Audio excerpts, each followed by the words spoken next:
The Department of Education featured a drag queen known as Little Miss Hot Mess in a show aimed at 3 to 8-year-olds. Now, this was aired on PBS. It was an episode in a series called Let's Learn. This is a partnership between PBS member station WNET TV and the NYC Department of Education. And this PBS, which means our taxpayer dollars are going to it. Exactly. This is just a little... In New York as well? Yeah, New York City Department of Education is partnering with them to present to you Little Miss Hot Mess. Watch.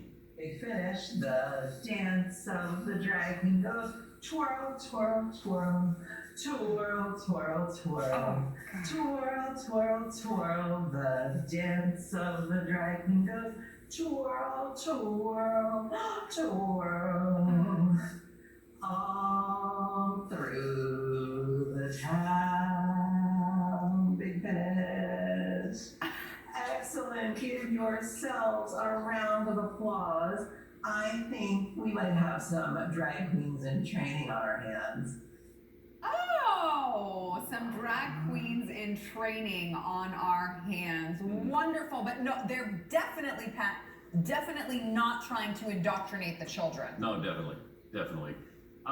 That sound you hear in the background is the clippity-clop of the 4 horsemen of the apocalypse. Galloping through downtown right now. It's about time. I mean, is there a better sign of what's going on in our society than that? This drag queen thing. Why? How did this begin?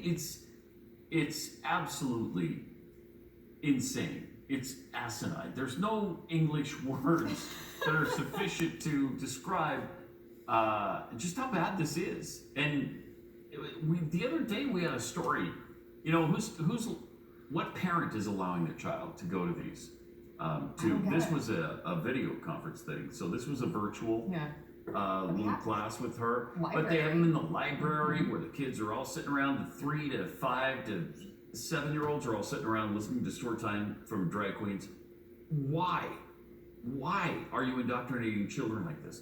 This week we had a story of 2 parents who have a 2-year-old. Well, the 2-year-old is 4 now, but at 2, they allowed this girl to become a boy because she wanted to. Because she said, I think I'm a boy. And so they obliged, and they allowed the transition to a boy with the clothes. And I don't think it's legal to have surgery yet, but in every other way, they've made that transition. At 2 years old? Wow. That's blatant child abuse. Yeah, there's no other word for it. No other way around. Yes, they should. CPS should come, show up at their door, where is CPS knock on in all it, these and take the situations? parents. Yep. It's a great question because, over in Canada, our neighbor Canada, the CPS is coming, but to take the parents and eliminate their rights when they don't affirm the kid's chosen gender identity. So that's how backwards it's gotten, Taylor. It's the most, like you said, the most blatant form of child abuse that I think I've seen in a long time, and it's continuously happening. It's happening everywhere right now. There's, these drag queens going in libraries, and in a place where children are supposed to be learning and being educated, they're being indoctrinated instead. It's just like our school system all over again, but it's getting worse. And what kind of people, like you said, what kind of parents are bringing their kids to these things? Their parents have to be, the maskers, the ones that are indoctrinated beyond belief to say it's okay to, let's confuse our kids' gender identity when they're at the most impressionable age psychologically. Let's dress them as a boy and tell them they are a boy, even though that's not what they have between their legs. It's child abuse. There's no other way to put it. And, it's interesting, too, because I think that the drag queen story time hours and all of these things, they take it to even the next level, because it's not even necessarily about the gender. It is, but it's so much more than that, because you've got these people twerking in these story time hours. So they're sexualizing the children, really, is the big issue for me. Why do you have these, drag queens, whatever they're, you call them? Why are they twerking for kids? Right. Why are they, engaging in a sexual act for children? Something that was founded in the bedroom, and now it's made its way into mainstream media, and now into our children's, children's life, everyday lives too. Yeah. I mean, as a mom, I can't say that I've ever looked at the library calendar and been like, oh, drag queen twerking hour. Oh, sweetheart, let's go. get in the car and go. I'm just gonna strap you in your little car seat and you're gonna learn some tricks now. Yeah, and that noise that's hitting your roof that you think was hail, it's brimstone. So, I mean, seriously, this is the end of civilization. This is demonic.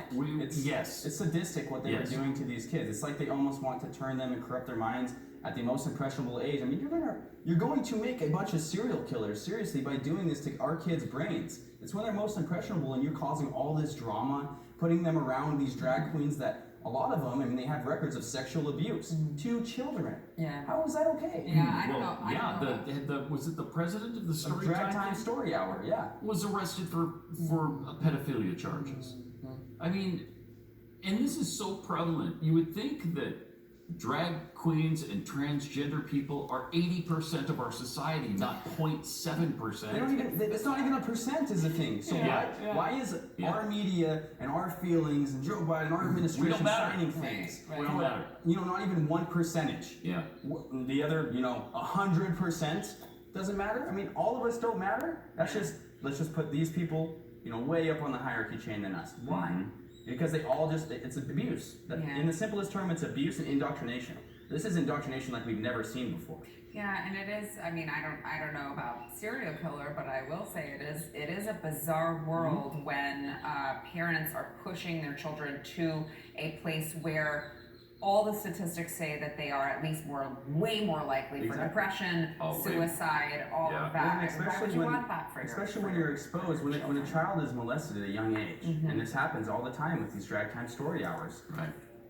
It's just a cycle of abuse, is because they're taught that it's normal. So then it just repeats itself and repeats itself. And in a few generations, I mean, that's going to be the normal. Yeah. It's going to be the new normal. Yeah. And even after for transgenders, even after the gender transition, what is it, 47 or 43% of them still commit suicide? Yeah. They're not happy after these Well, things. then a higher percent of them regret it as well. Right, yeah. And then there are a lot of detransitions and people speaking out saying, hey, don't set your kids up to do this because it's a mistake. Don't cut your privates off. Yeah, please. I'm old enough to remember when they would just put you in a mental institution and tried to do that. Oh, the good old days, right? Yeah, right. All right, Yeah, 2014.